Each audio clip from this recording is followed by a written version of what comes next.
ایمانی بھائیوں، بزرگوں، عزیز ساتھیوں، عزیز طلبہ اور مسجد حاضہ کے باشعور نمازیوں، ارباب علم و دانش، اللہ کے محبوب صلی اللہ علیہ وسلم کی ساری زندگی ہر ایمان والے کے لیے، انسانیت کے لیے اسوہ حسنہ ہے۔ زندگی گزارنے کا طریقہ ہے جناب رسول اکرم صلی اللہ علیہ وسلم کی زندگی میں مان کر زندگی گزارو گے تو ہمیشہ کامیاب ہوتے رہو گے۔ حضور صلی اللہ علیہ وسلم کی اتباع کرو گے تو دنیا اور آخرت میں عزتیں پائیں گے۔ جناب نبی اکرم صلی اللہ علیہ وسلم سے روگردانی کرو گے یا دنیا کے اندر غیروں کی ایجاد کی ہوئی چیزیں اپنی زندگی میں لاؤ گے تو ناکام ہوتے رہو گے، اور نبی کی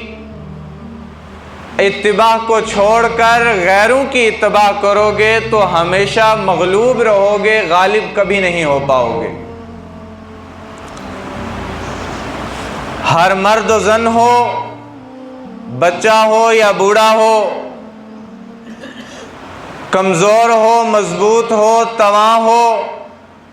غریب ہو، مالدار ہو، سب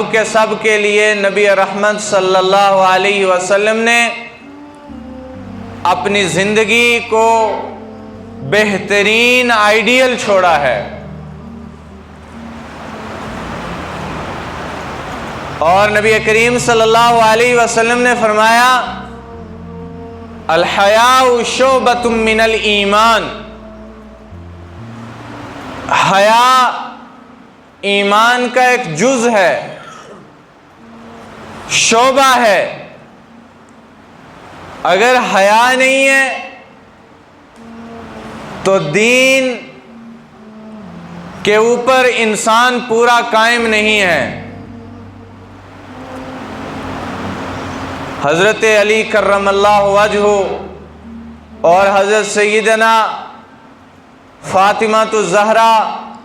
رضی اللہ تعالی عنہا جناب رسول اکرم صلی اللہ علیہ وسلم کے پاس تشریف لاتے ہیں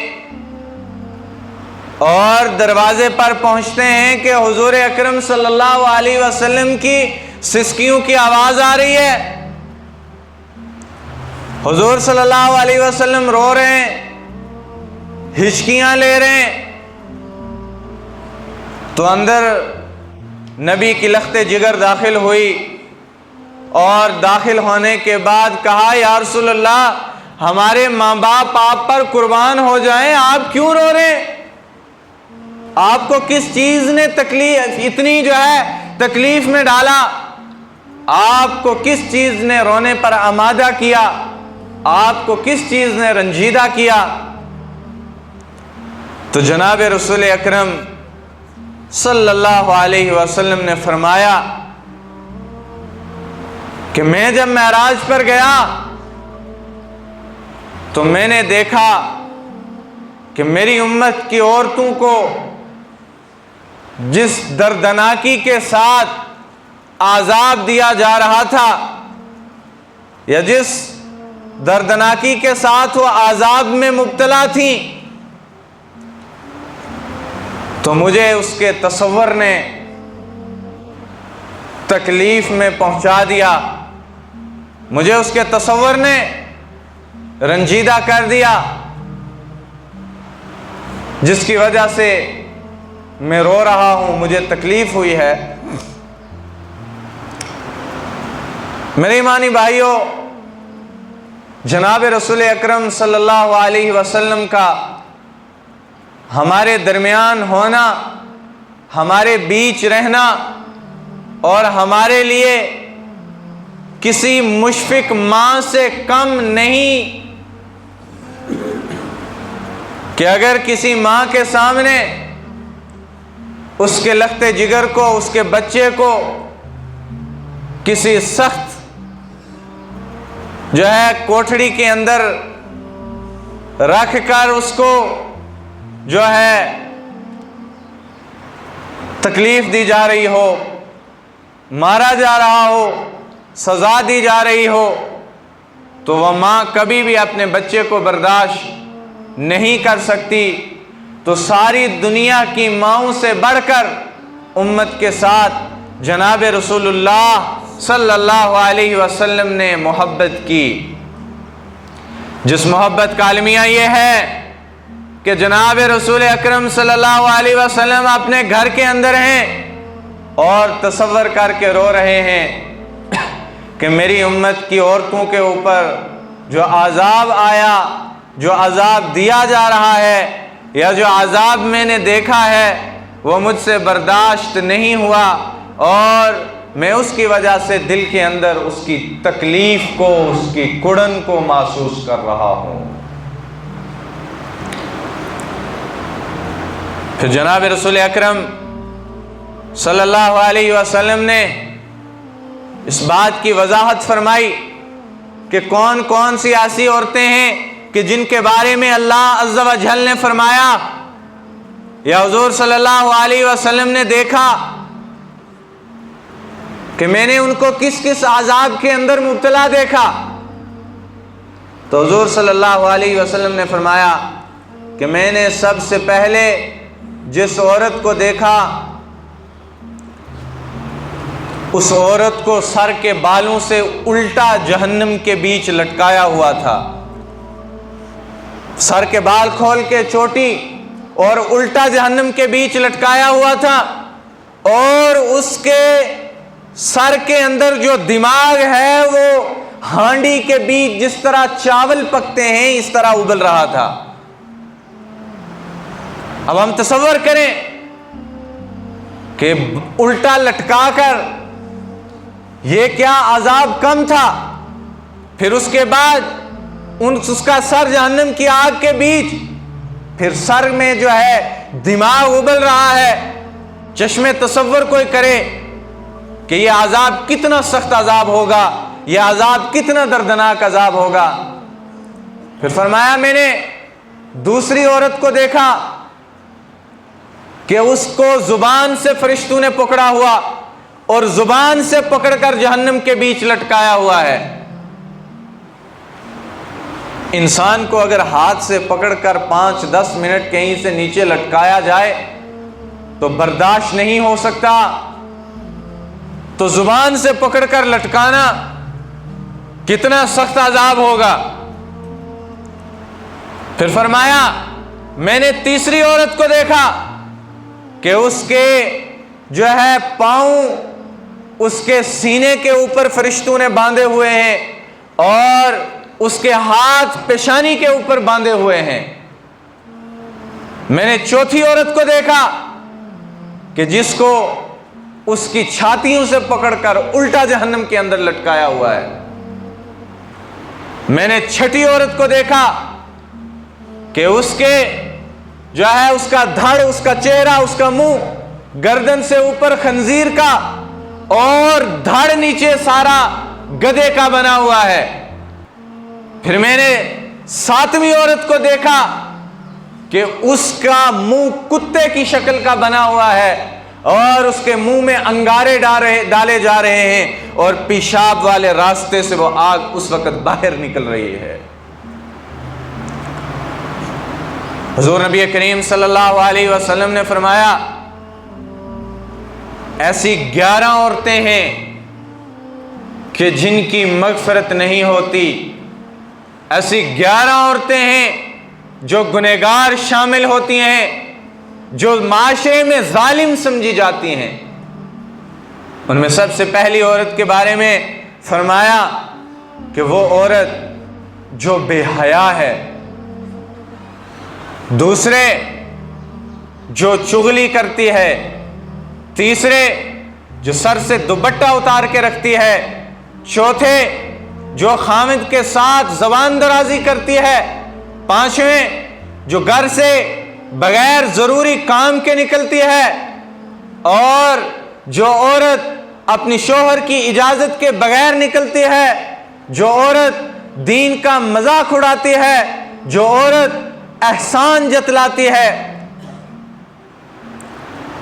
ان عورتوں کے بارے میں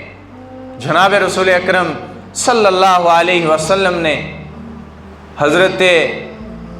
فاطمہ الزہرا رضی اللہ تعالی عنہ سے فرمایا فاطمہ، یہ وہ عورتیں ہیں کہ جو اتنے سخت عذاب کے اندر جو ہے گرفتار ہوئی ہیں۔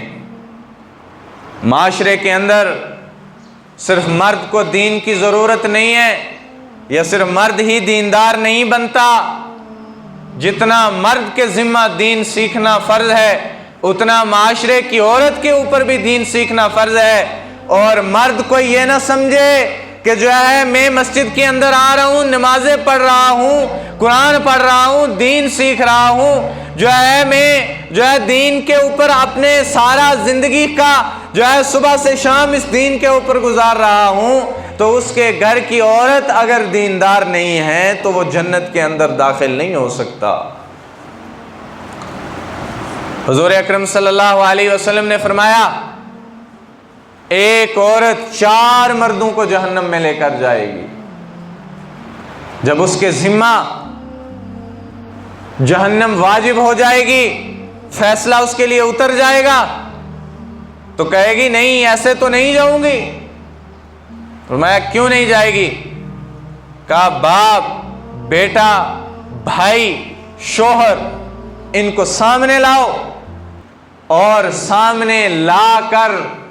ان سے یہ بات پوچھو کہ ان کے کھانے میرے ذمہ تھے،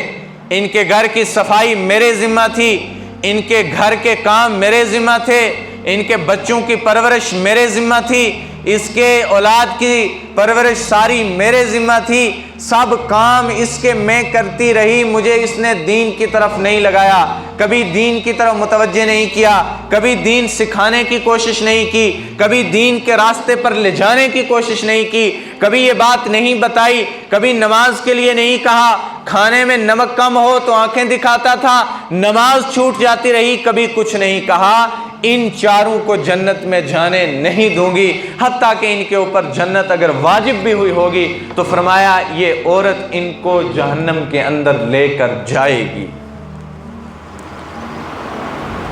نبی رحمت صلی اللہ علیہ وسلم نے فرمایا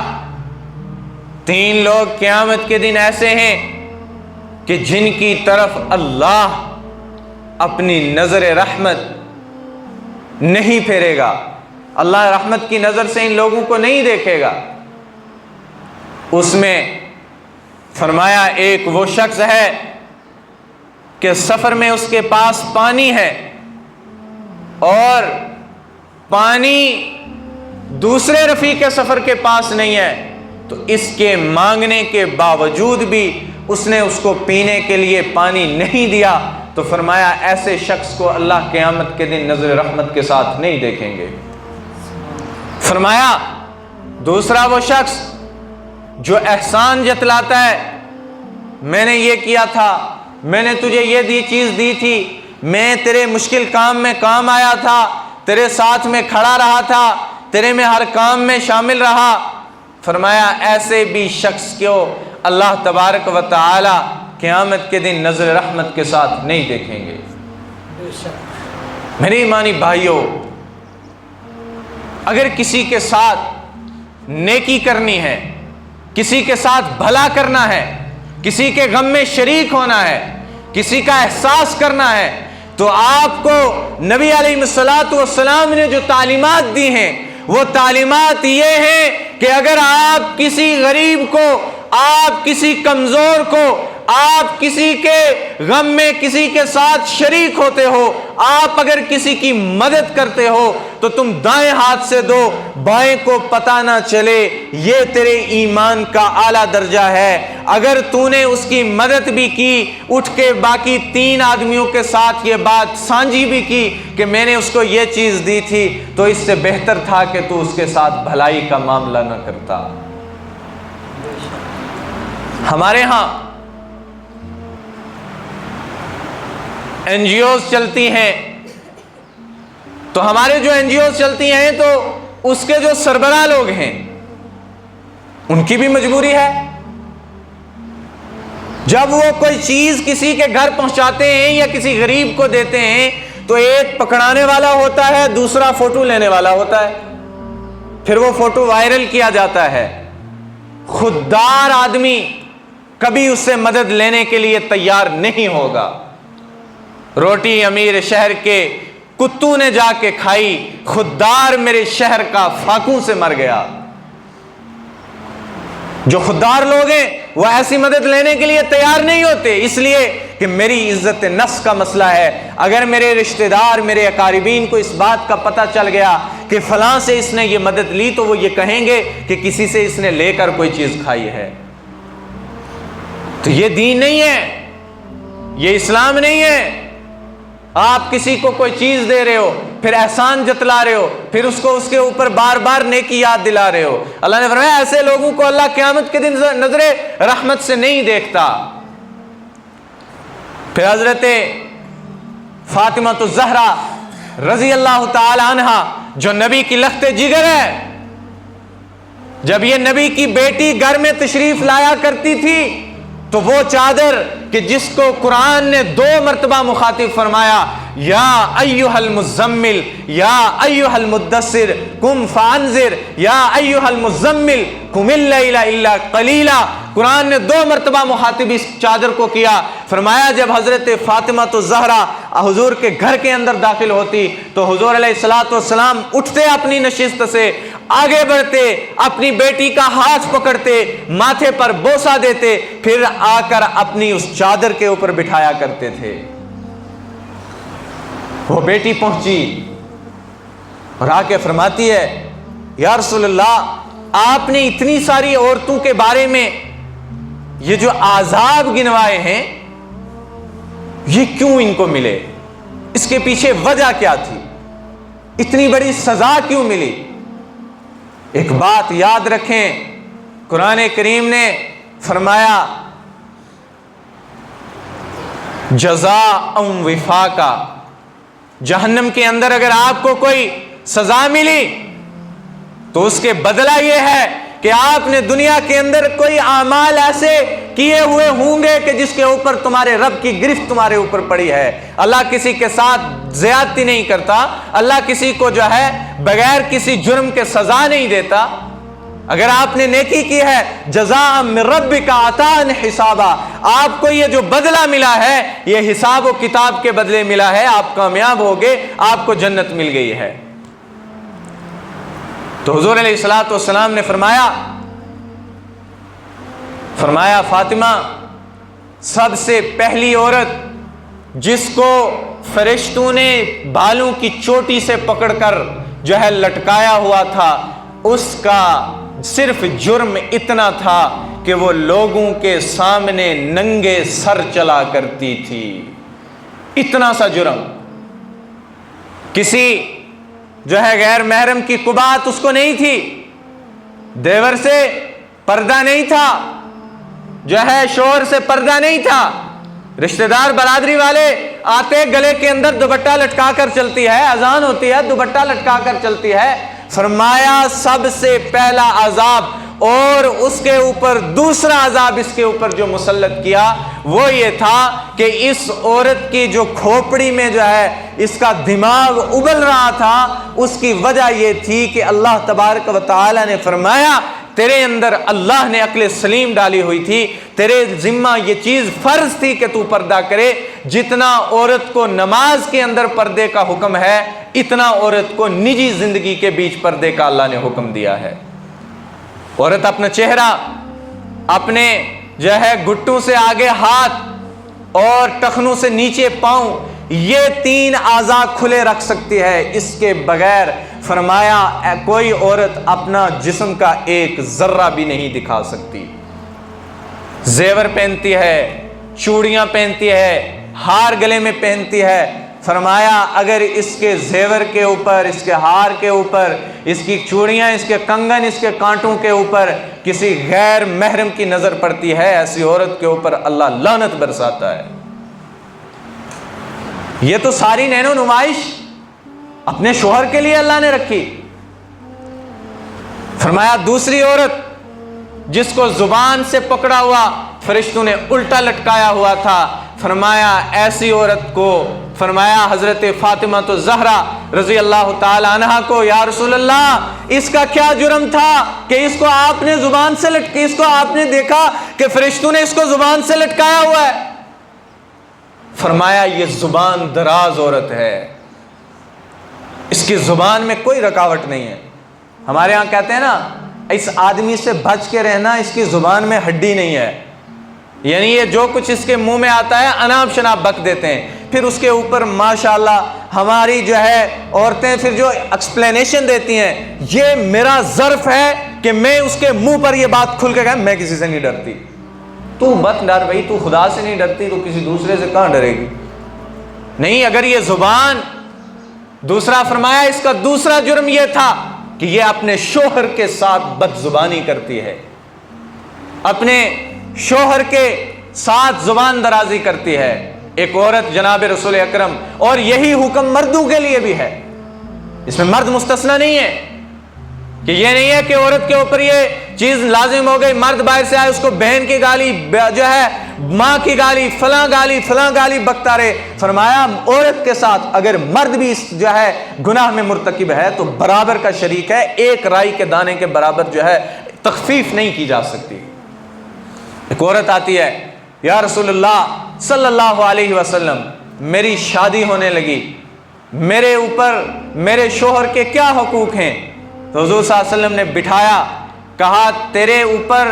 تو پوچھتی ہے کہ شوہر کے کیا حقوق ہیں؟ فرمایا تیرے جسم میں پھوڑے اٹھ جائیں، جس کو ہم کوڑ کی بیماری کہتے ہیں، پھوڑے اٹھ جائیں،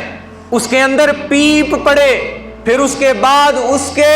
بیچ کیڑے پڑ جائیں، تو زبان سے چاٹ کر صاف کرے، تب بھی تو نے اپنے شوہر کا حق ادا نہیں کیا۔ قرآن کریم میں اللہ تبارک تعالیٰ نے فرمایا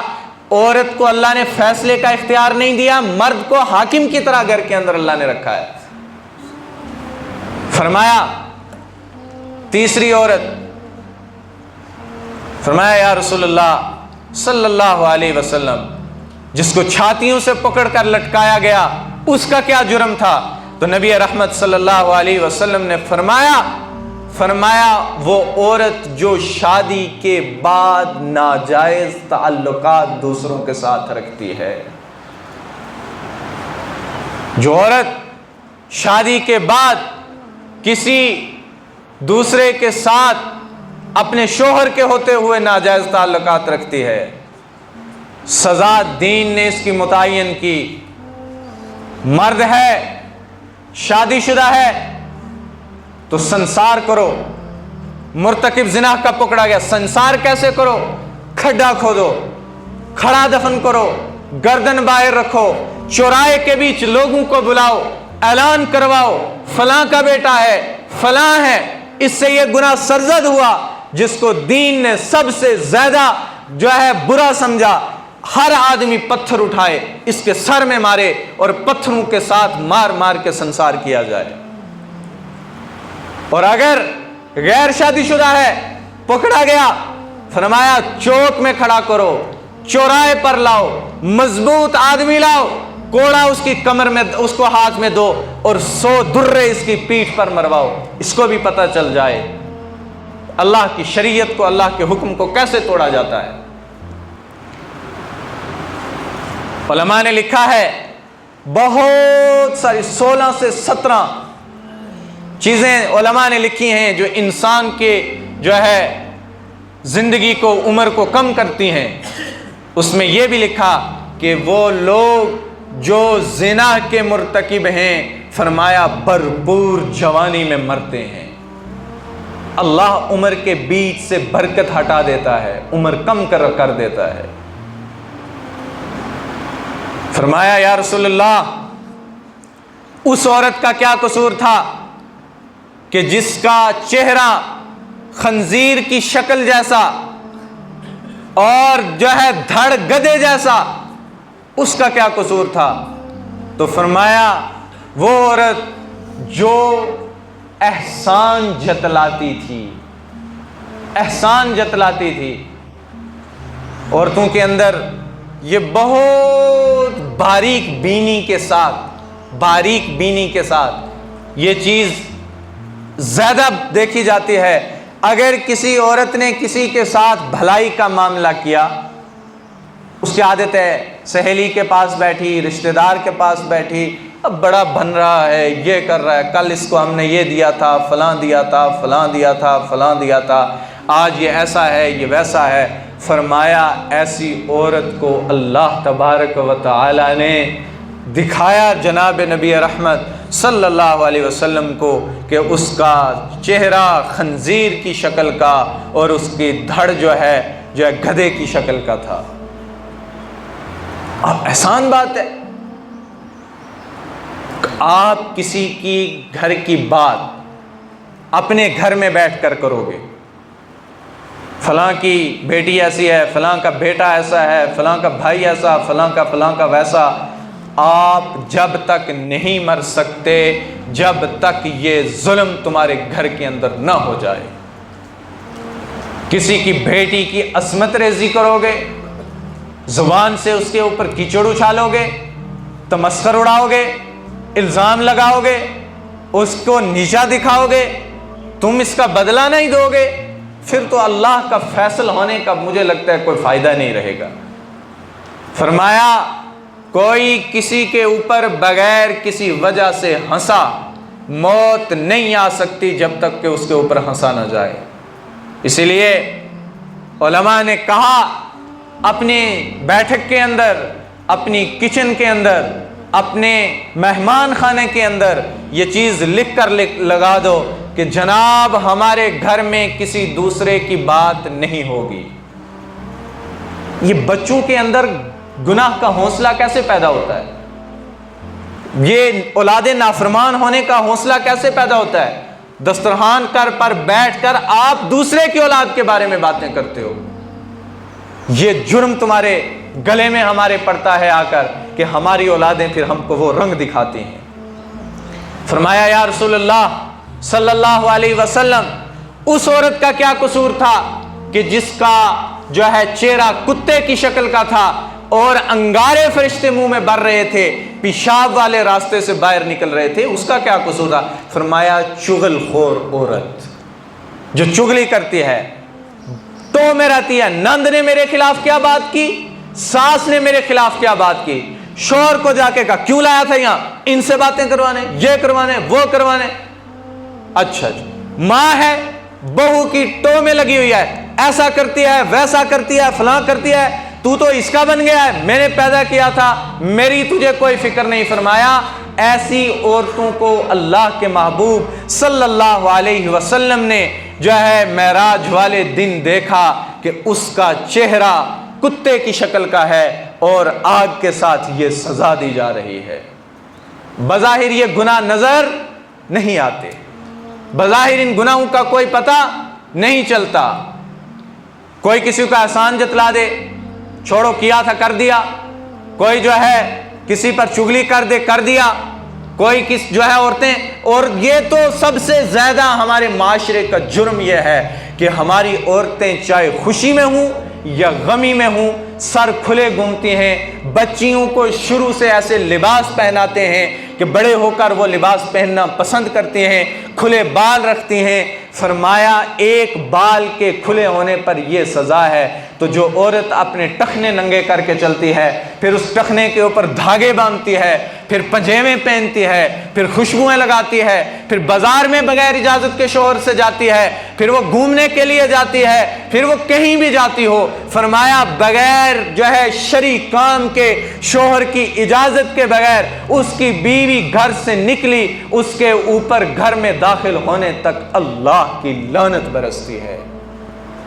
میدان محشر میں ایک خندق کھودی گئی،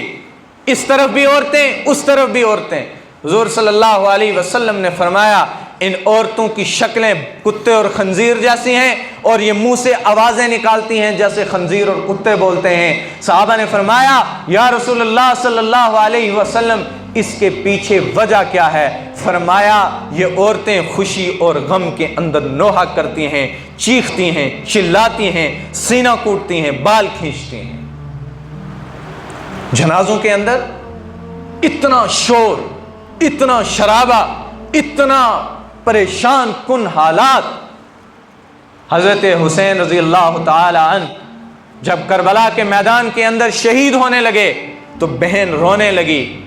حضرت حسین نے کہا میری بہن یہاں بیٹھ جا، آنسو نہیں بہانا، خبردار، ہمارے نانا کی یہ تعلیم ہے کہ ہم مردوں پر نوحہ نہیں کرتے، ہمارے چچا کی تعلیم ہے ہم مردوں کے اوپر نوحہ نہیں کرتے۔